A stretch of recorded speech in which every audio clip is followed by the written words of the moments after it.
Heading over to the White House now, President Trump weighing in on speculation surrounding his cabinet, saying he will make a decision about Homeland Security Secretary Kirstjen Nielsen very soon. Time to bring in our headliner, Fleischer, former White House press secretary and a Fox News contributor, joins us live in studio. Great to have you here, Good morning.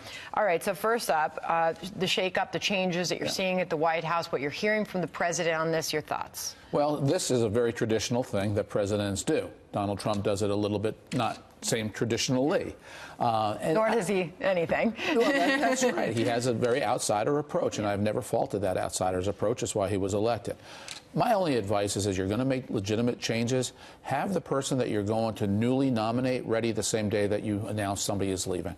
It's cleaner that way. It shows forethought. It doesn't just show a vacancy. The problem in Washington, when you have a vacancy, when you have a void, it gets filled with negativism and attacks. Right. So have your replacement ready the day you announce who's leaving. Because when there's blood in the water, the sharks start to circle, right? Well, there's that. And look what happened with Attorney General Sessions. We have an acting attorney general, highly controversial. There's nobody yet known, ready. Think about how differently that could have been if he said Sessions is leaving, here's who's replacing him. And now we're talking about the qualifications of the new replacement.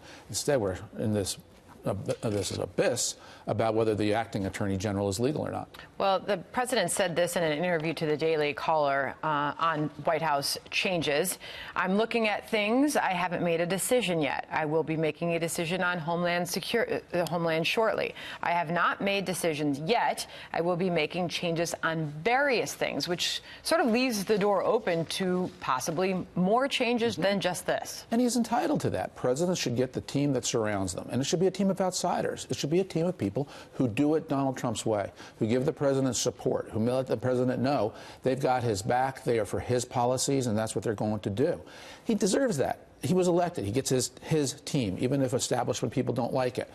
But when he makes the changes, I hope they're well thought through, and whoever comes in next has a good reputation. But his complaint, it goes back to the media and the way the media covers those changes, because he tweeted this morning on these various reports. The White House is running very smoothly, and the results for our nation are obviously very good. We are the envy of the world. But anytime I even think about making changes, the fake news media, capitalized, goes crazy, always seeking to make us look as bad as possible. Very dishonest. Well, let me make a couple points. Number one, most American people have never heard of anybody in the cabinet. They don't know their names. They don't know the names of the White House chief of staff, let alone the deputy national security advisor. What the American people know is the results. So Donald Trump's 100% right about results are what matters the most. Having said that, having worked in the White House, it's very important to have a good team around you and not to have chaos. And I don't think that this has been an unchaotic White House. We do know the name of the chief of staff. It's John Kelly.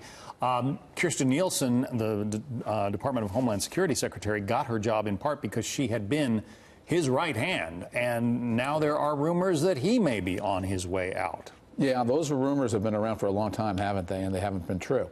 So we'll see. But if the president decides to make a change, that's his prerogative.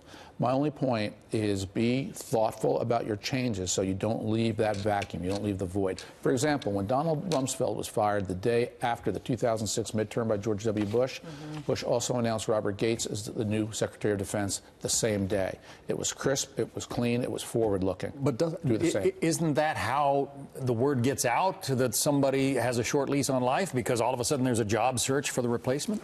Well, in that instance, with Bush and Rumsfeld and Gates, no. I mean, that was quiet behind the scenes. Gates was teed up. He was ready. It was announced.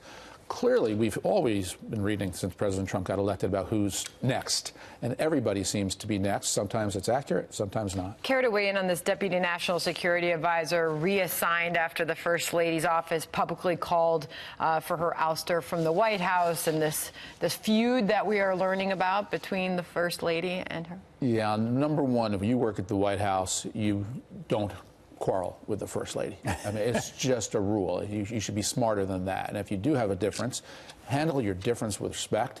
And something clearly went wrong here. But I've never seen a situation where the First Lady had to issue a statement. That's what stuns me. The power of the First Lady is the relationship with the First Man.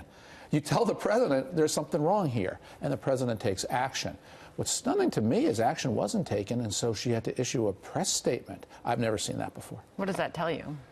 It tells me that whatever complaint she was making about the Deputy National Security Advisor was ignored. And so she felt she had to go around and go public to get her way. That's remarkable. All right, with just a few seconds left, final thoughts on this Florida recount deadline this afternoon? Yeah, you know, it looks by all estimates that Governor Scott is going to become Senator Scott. But close elections are nasty things in every direction, and that's math. Whatever problems they have, and they have many, particularly in Broward with incompetence, it just feeds cynicism. Ari Fleischer, come back soon. It's always great to have you. Thank you.